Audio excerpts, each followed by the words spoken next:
Hello friends. आज हम लोग जीएसटी में रजिस्ट्रेशन फॉर्म के बारे में बात करेंगे। सर आपने रजिस्ट्रेशन फॉर्म बताया है? नहीं बताया है, बिल्कुल नहीं बताया। वो ट्रांजिशनल फॉर्म्स थे, मींस ट्रांजिशन कैसे किया जाएगा जो आप लोग जानते हैं। ओल्ड सिस्टम से जीएसटी सिस्टम में जानने का तरीका आप लोग देख चुके होंगे, सीख चुके होंगे।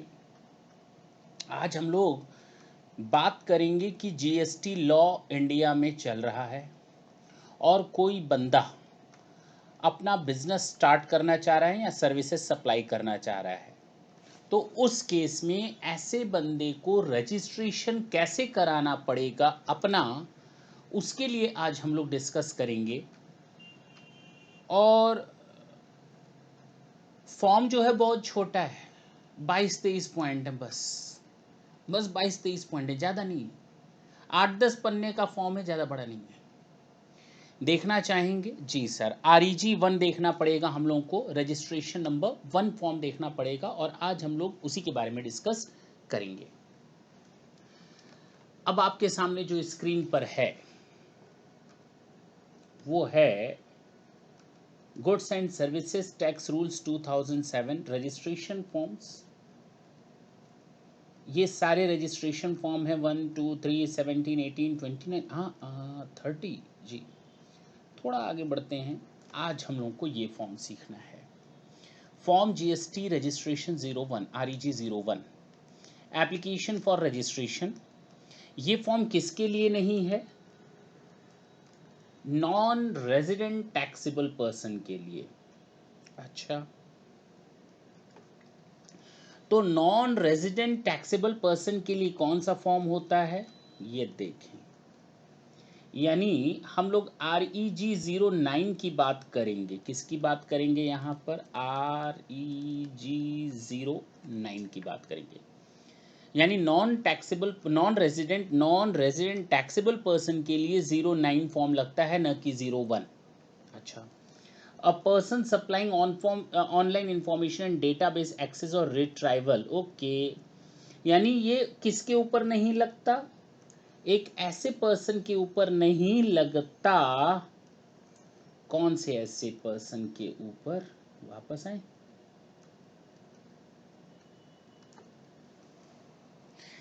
REG 010 एप्लीकेशन फॉर रजिस्ट्रेशन, ये भी रजिस्ट्रेशन का फॉर्मेट है।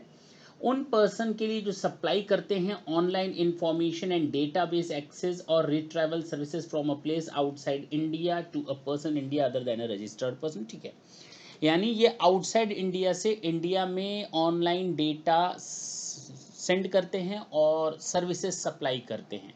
किनको? Other than a registered person. ऐसे पर्सन को जो जीएसटी एक्ट में रजिस्टर्ड नहीं है, ऐसे पर्सन के लिए रजिस्ट्रेशन अगर करवाना है, किसका रजिस्ट्रेशन? वो बंदा जो इंडिया में application for registration of person supplying online information and database data from a place outside India.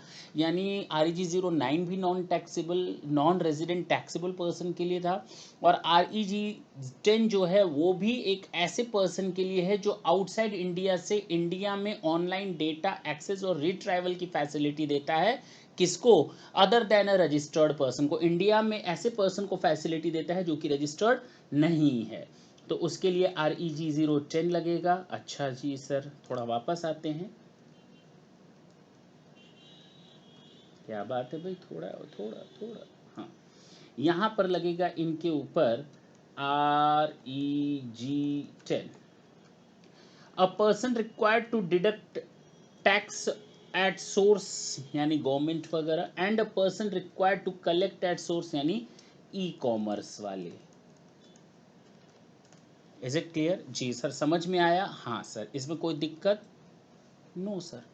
यानी नॉर्मल पर्सन्स के लिए ये हमारा फॉर्म अवेलेबल है REG 01।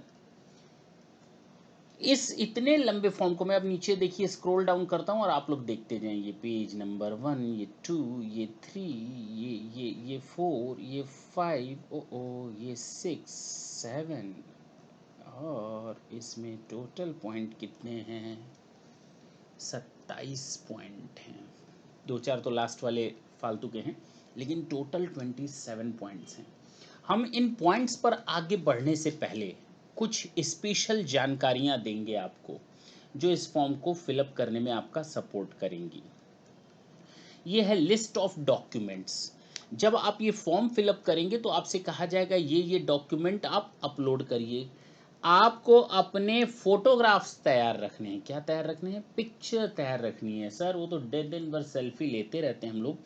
प्रोप्राइटर के केस, प्रोप्राइटरशिप कंसर्न के केस में प्रोप्राइटर का, पार्टनरशिप फर्म और एलएलपी के केस में आपको मालूम है मैनेजिंग डायरेक्टर, मैनेजिंग पार्टनर या डेजिग्नेटेड पार्टनर का, एचयूएफ के केस में कर्ता, एमडी या ऑथराइज पर्सन कंपनी के केस में, ट्रस्ट के केस में मैनेजिंग ट्रस्टी। हाँ या ना? जी सर। तो ये वो लोग हैं जिनका आपको फोटो तैयार रखना है। एओपी बीओआई के केस में मैनेजिंग कमेटी का मेंबर हो, और लोकल अथॉरिटी के केस में सीईओ, स्टैट्यूटरी बॉडी के केस में सीईओ, अदर के केस में पर्सन इंचार्ज। आप लोगों को मालूम है कि इसका फोटो तैयार रखना है। जो मेन बंदा होता है उसका फोटो, या जो पर्सन इंचार्ज होता है उसके एब्सेंस में उसका फोटो। कॉन्स्टिट्यूशन ऑफ बिजनेस, आपका बिजनेस किस बेसिस पर रजिस्टर्ड है। अगर आपकी पार्टनरशिप है तो पार्टनरशिप डीड तैयार रखेंगे। हाँ या ना? कंपनी है तो कंपनी या सोसाइटी है तो रजिस्ट्रेशन सर्टिफिकेट या फिर सर्टिफिकेट ऑफ इनकॉर्पोरेशन। हाँ या ना? जी सर। ट्रस्ट, क्लब, इन सब के केस में आपका सर्टिफिकेट, रजिस्ट्रेशन सर्टिफिकेट या सर्टिफिकेट ऑफ इनकॉर्पोरेशन या प्रूफ ऑफ कॉन्स्टिट्यूशन को आपको रखना पड़ेगा अपने पास, ताकि समय पर हम इसको अपलोड कर सकें। जैसे ही वो कॉलम आएगा हम उसको अपलोड कर सकें। Proof of principal place of business, जो मालिक है अपनी प्रीमाइसेस है, जो इस बिजनेस को संभाल रहा है अपनी प्रीमाइसेस में बिजनेस हो रहा है, तो ठीक है, आप रजिस्ट्री के पेपर तैयार रखिए, म्यूनिसिपल डिपार्टमेंट के पेपर तैयार रखिए, या इलेक्ट्रिसिटी बिल तैयार रखिए। Is it clear? जी। अगर रेंटेड है तो आपको मालूम है वैलिड रेंट या लीज रेंट की कॉपी रखनी पड़ेगी। और जो प्रीमाइसेस ऊपर कवर्ड नहीं है तो आपको उस बंदे से कंसेंट सर्टिफिकेट लगाना पड़ेगा जिसने अपनी प्रीमाइसेस आपको दी है। पॉइंट नंबर 4 में आपको बैंक अकाउंट रिलेटेड प्रूफ यानी पासबुक या करंट अकाउंट की कॉपी रखनी पड़ेगी। जी, आईएफएससी कोड और बैंक अकाउंट की डिटेल सारी अपने पास रख लीजिए। ये सारी चीज़ें आप लोगों को अपने पास रखनी हैं। इसके अलावा जो कुछ और इम्पॉर्टेंट चीज़ें हैं वो हैं ये। जब आप इस फॉर्म को फिलअप करेंगे तो कुछ इम्पॉर्टेंट इंस्ट्रक्शंस आपको दिए गए हैं जो ध्यान में रखने पड़ेंगे। पहला, enter name of a person as recorded on PAN of the business. Is it clear? जो पैन नंबर में बिजनेस का नाम लिखा है वही चीज़। अगर इंडिविजुअल के नाम से है तो प्रोप्राइटर या इंडिविजुअल का नाम। In the case of proprietorship, enter name of the proprietor against legal name and mention PAN of the proprietor. PAN shall be verified with the income tax database. ठीक है, वो आपका हेडेक नहीं है।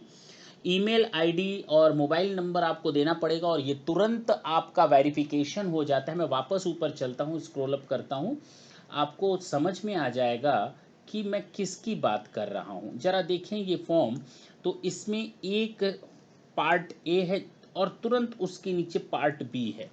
Part A की अगर बात करें तो आपका लीगल नेम जो कि पैन में मेंशन्ड है, अभी भी मैंने बोला पैन नंबर क्या है, ईमेल आईडी क्या है और मोबाइल नंबर क्या है।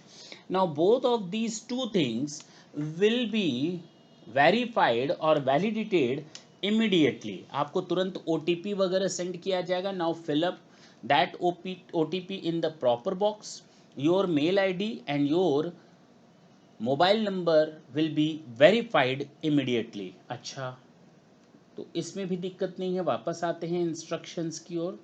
थोड़ा नीचे ऊपर ज़्यादा हो रहा है लेकिन समझने के लिए ये सिस्टम ठीक है। Applicant need to upload scan copy of the declaration signed by the proprietor or all partners or karta or managing director or whole time director member of a managing committee of Align Demaka in the case of business declared a person as authorized signatory। होता क्या है, कभी कभी आप किसी authorise signatory को आप देते हैं कि भैया आप अब इस काम को संभालो, क्योंकि आप मान लीजिए एक नॉर्मल ले पैन है, आपको नहीं मालूम, आपको कंप्यूटर ढंग से चलाना नहीं आता, और आता भी है तो सबसे बड़ी मुश्किल आपके साथ ये है, गलत तो नहीं हो रहा। डिपार्टमेंट है, कोई ऊंच नीच हो गई, कोई गलत भर दिया, मेरा बिजनेस बंद कर देंगे सब। आपको डर लगता है कुछ गलत कर दिया तो क्या होगा, आपके मन में भय है। आपको सब आता है लेकिन आप सबमिट का बटन नहीं दबा पाते, आपको टेंशन हो जाती है कहीं मैंने अपना नाम, पता, फ़ोन नंबर तो गलत नहीं लिख दिया।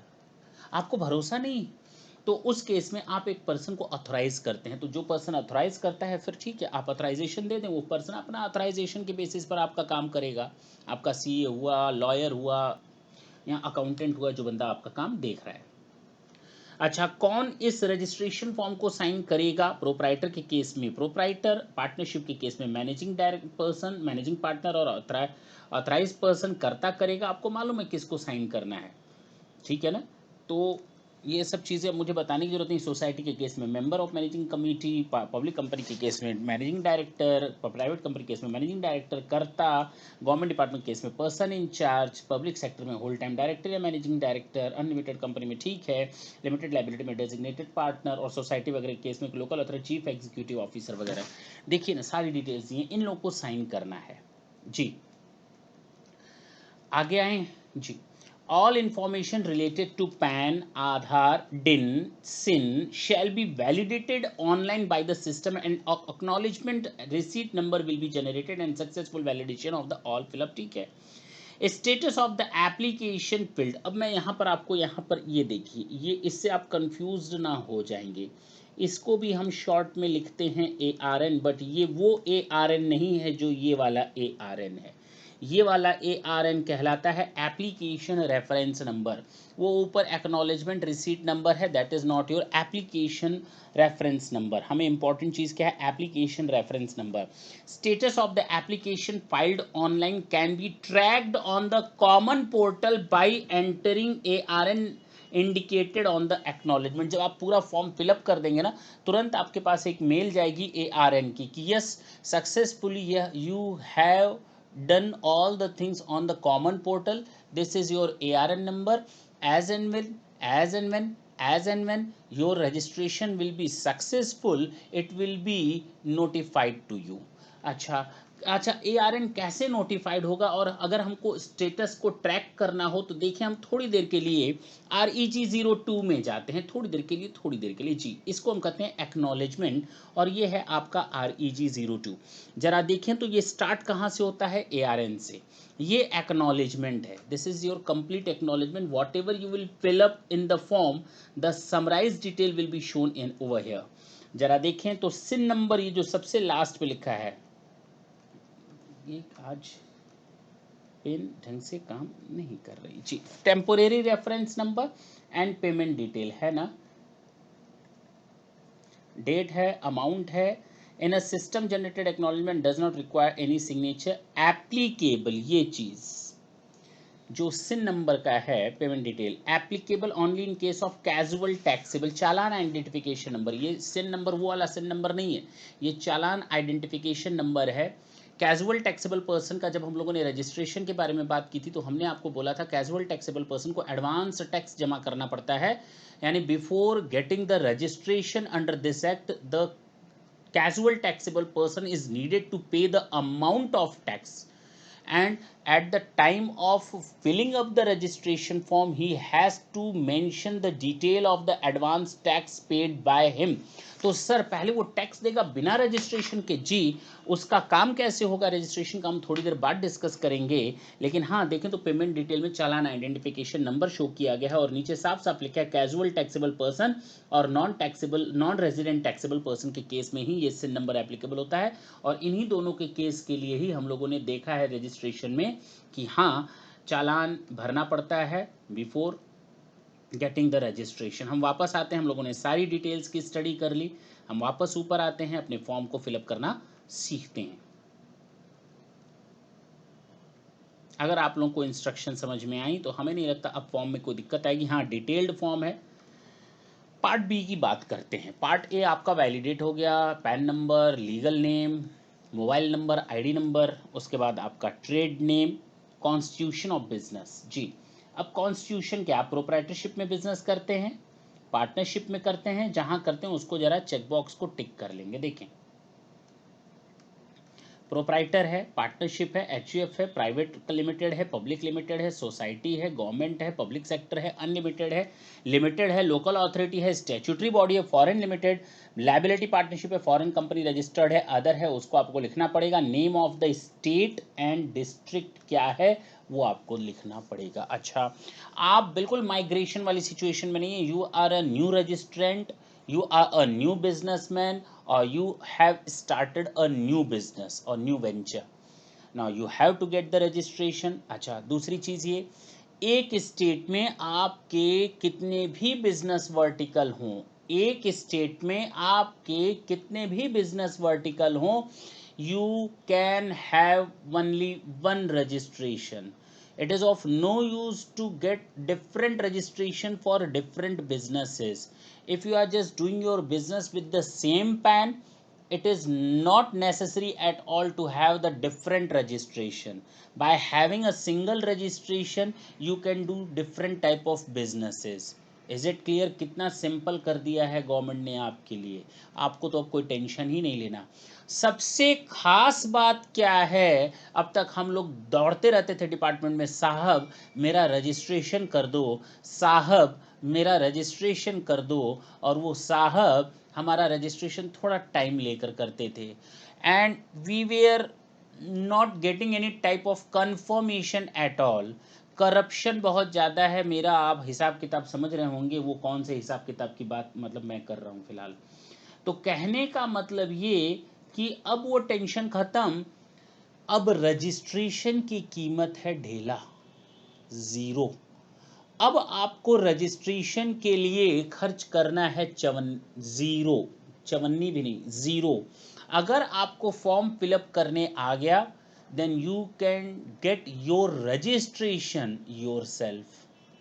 किसी की ज़रूरत नहीं है, ये सिस्टम आपको खुद बताएगा आपने कहाँ और कैसे गलती की है, आप उसको सही कर लीजिए, you will get your registration immediately, बिना कोई देर हुए। रात को बैठिए 12 बजे, सपना दिखा ये बिजनेस कर रहे हैं, रात को 12 बजे ऑनलाइन बैठ के जीएसटी में रजिस्ट्रेशन हो गया, 5-10 मिनट के अंदर सो गए। Is it clear?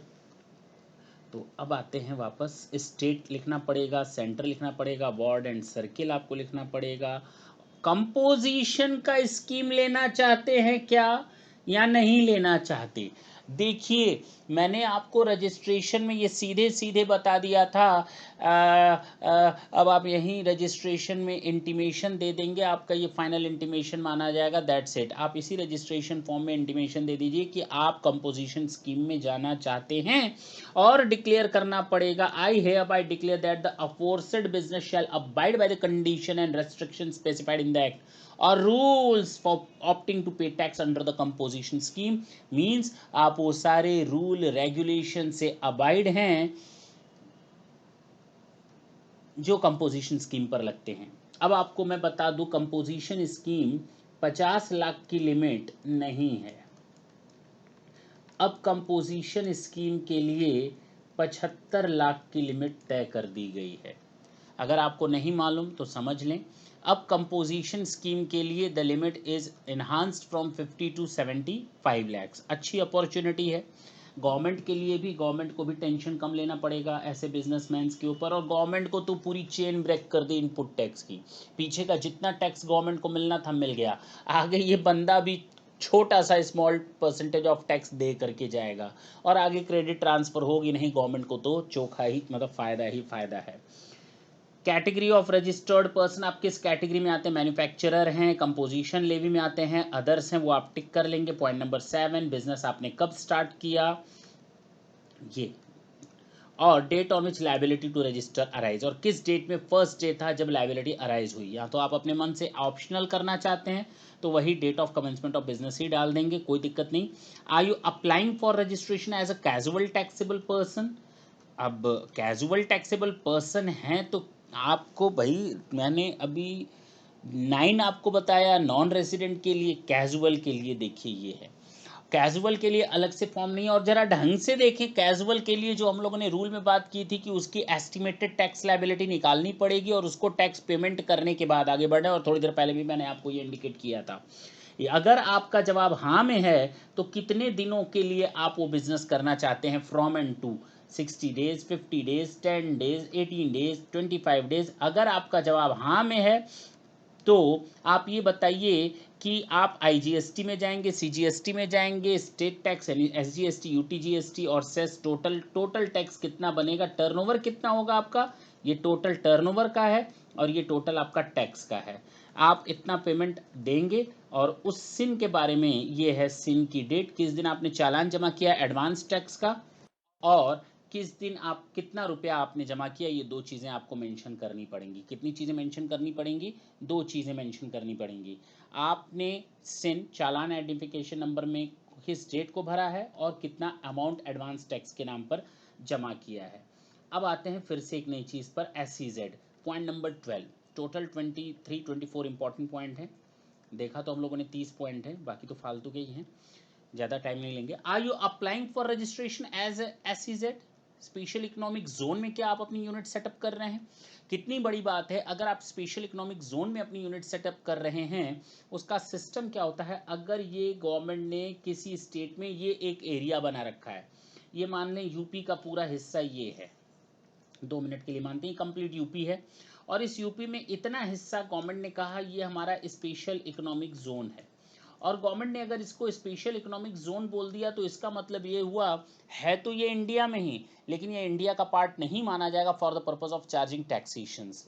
यहाँ से सामान अगर कोई बंदा खरीदता है तो उसको यहाँ के लिए एक्सपोर्ट माना जाएगा, और अगर कोई बंदा यहाँ सामान बेचता है बाहर से तो इस बंदे के लिए एक्सपोर्ट माना जाएगा। यानी कि SEZ के साथ बिजनेस करना वो इंपोर्ट और एक्सपोर्ट करने जैसा है। तो फिलहाल जीरो रेटेड सप्लाईज में हम लोग देखेंगे क्या है इसके बारे में डिटेल में और थोड़ा स्टडी करेंगे। तो select name of SEZ, approval order number and designation of approved authority, किसने अप्रूव किया है उसके बारे में आपको लिखना पड़ेगा। Are you applying for registration as a SEZ developer, तो SEZ में यूनिट आपने लगाई, यहाँ SEZ डेवलपर अगर आप हैं तो उनकी भी डिटेल सेम उसी तरह से लिखनी पड़ेगी। अच्छा जी, SEZ डेवलपर, SEZ को डेवलप करने वाला बंदा, उसके लिए भी ये बेनिफिट दिया गया है। Same benefit is giving to provide them, the same benefit are provided them in the same line. Okay, reason to obtain registration, आप रजिस्ट्रेशन क्यों लेना चाह रहे हैं? हो सकता है कि आप थ्रेशोल्ड लिमिट से ऊपर चले गए, हो सकता है आप इंटरेस्टेड सप्लाई कर रहे हो तो मजबूरी है आपकी, 1 रुपए की भी इंटरेस्टेड सप्लाई हो गई तो आपको तो रजिस्ट्रेशन कराना पड़ेगा। बिजनेस ट्रांसफ़र का केस है या रिवर्स चार्ज मैकेनिज्म का केस है तो मजबूरी में आपको रजिस्ट्रेशन कराना पड़ेगा। डेथ ऑफ द प्रोपराइटर है, डीमर्जर का केस है, change in constitution of firm है, और मर्जर एमलगमेशन का केस है। ISD के केस में मजबूरी ही है, person liable to pay tax under section 9 subsection 5, and taxable person applying through e commerce portal, and e commerce वालों को भी मजबूरी है। वॉलंटरी बेसिस है, person supplying goods and services on behalf of other taxable person and specify, यानी कि इन सब आप अपनी पॉइंट बताएंगे आप रजिस्ट्रेशन करवा क्यों रहे हैं। इंडिकेट एग्जिस्टिंग रजिस्ट्रेशन, अगर आपके पास कोई एग्जिस्टिंग रजिस्ट्रेशन है, CST है, एंट्री टैक्स है, एंटरटेनमेंट है, होटल एंड लग्जरी है, सेंट्रल एक्साइज है, सर्विस टैक्स है, कॉर्पोरेट है, लिमिटेड लाइबिलिटी है, तो आपको वो डिटेल देनी पड़ेगी। और मुझे नहीं लगता कुछ दिनों बाद, कुछ समय बाद इस कॉलम की ज़रूरत पड़ेगी, क्योंकि एग्जिस्टिंग की तो ज़रूरत ही नहीं है, टेम्पोररी इस कॉलम की ज़रूरत कुछ दिनों के बाद यहाँ से डिलीट कर दी जाएगी। फिलहाल जब तक अभी नया सिस्टम आया है, पुराने लोग जोड़ रहे हैं, तब तक के लिए ये कॉलम ओके है। Address of principal place of business, आप अपना building number, floor, road, street, अब मुझे तो नहीं मालूम आप कहाँ रहते हैं, कैसे रहते हैं, लेकिन आपको वो सब अपना देना पड़ेगा, मुझसे पूछ करके तो आप देंगे नहीं। नेचर ऑफ प्रीमाइसेस बता देंगे, किस तरह के बिजनेस, अपनी बिल्डिंग है, रेंटेड है, लीज पर है, कंजेंट है, शेयर्ड है, एक ही बिल्डिंग में 4 लोग बिजनेस का। अच्छा हाँ, ये पॉइंट कई लोग पूछ रखे हैं कि सर एक ही प्रीमाइसेस है उसमें 3 नाम से बिजनेस चलता है, क्या ऐसा हो सकता है? हाँ हो सकता है, कोई दिक्कत नहीं। आप एक ही प्रीमाइसेस को शेयर्ड बेसिस पर रख सकते हैं, लेकिन ध्यान ये देना है कि आपकी अकाउंटिंग थोड़ी स्ट्रांग होनी चाहिए और स्टॉक आइडेंटिफिएबल होना चाहिए, अदरवाइज आप एक ही प्रीमाइसेस में कई बिजनेसेस चला सकते हैं। अच्छा, डिटेल ऑफ बैंक अकाउंट, अब मैं तो बताऊंगा नहीं आपका बैंक अकाउंट क्या है। और सबसे अच्छी बात आपको यहाँ पे याद रखनी है, मैं सर्किल बनाने जा रहा हूँ, 10 बैंक अकाउंट तक आप रिपोर्ट कर सकते हैं, ये नहीं मोहल्ले भर का डाल दें। आप अपने बिजनेस से रिलेटेड जो करंट अकाउंट हैं आप उन्हीं को ही शामिल करेंगे यहाँ पर। बिजनेस का मतलब करंट अकाउंट, अगर आप सेविंग बैंक के थ्रू भी अपना बिजनेस चला रहे हैं देन दैट इज़ ओके, वो भी आप शो कर सकते हैं। लेकिन नॉर्मली हम जहाँ तक जानते हैं कि बिजनेस करंट अकाउंट से रन किया जाता है। अगर आप सेविंग बैंक से रन कर रहे हैं तो यहाँ पर कहीं ऐसा नहीं लिखा है कि केवल आपको सेविंग करंट अकाउंट का देना है। फिलहाल यहाँ पर आपको टाइप ऑफ अकाउंट करंट और सेविंग देना है, अपना डिटेल लिखना है। अच्छा जी, details of the goods supplied by the business, आपको टॉप 5 गुड्स यहाँ मेंशन करने। अगर आप 10 गुड्स का सामान सप्लाई करते हैं आप केवल 5 गुड्स की डिटेल दीजिए। सर बाकी बाकी कैसे रजिस्टर होगा? अरे भाई मैंने आपको बताया है ना, अब रजिस्ट्रेशन करना फ्री ऑफ कॉस्ट, रजिस्ट्रेशन करना हुआ और भी आसान, कोई टेंशन लेने की जरूरत नहीं है। आप रजिस्ट्रेशन करवाइए ना, 2 आइटम लिख कर 3 आइटम लिख करके सेल करेंगे ना हम 10 आइटम का, दिक्कत क्या है? ठीक है। इसी तरह टॉप 5 सर्विसेज जो आप देते हैं वो आपको इसमें डिटेल में नोट करना पड़ेगा। टॉप 5 सर्विसेज, वही पॉइंट।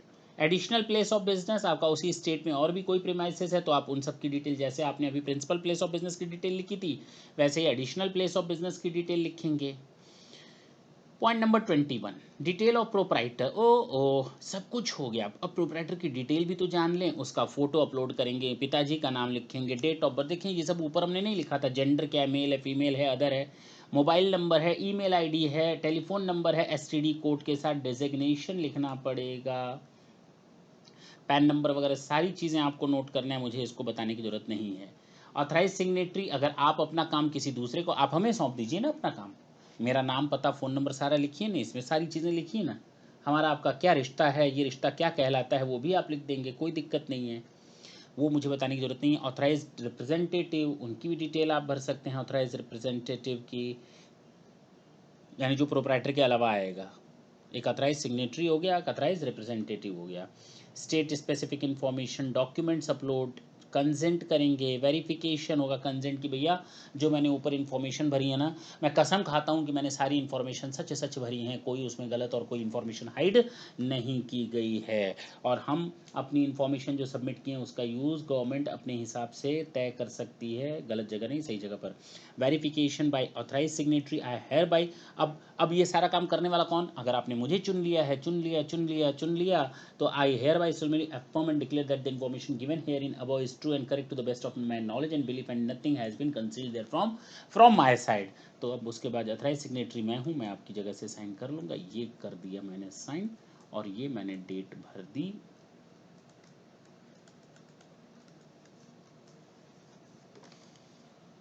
ये था आपका रजिस्ट्रेशन फॉर्म, दैट्स इट, कुछ भी नहीं था। तो फर्स्ट जब से ये अब एक्ट एप्लीकेबल होगा आप ये फॉर्म ओपन करेंगे, आप बिजनेस स्टार्ट करना चाहते हैं फिलअप करें। REG 01 भरना हुआ अब और भी आसान। Thank you, thanks.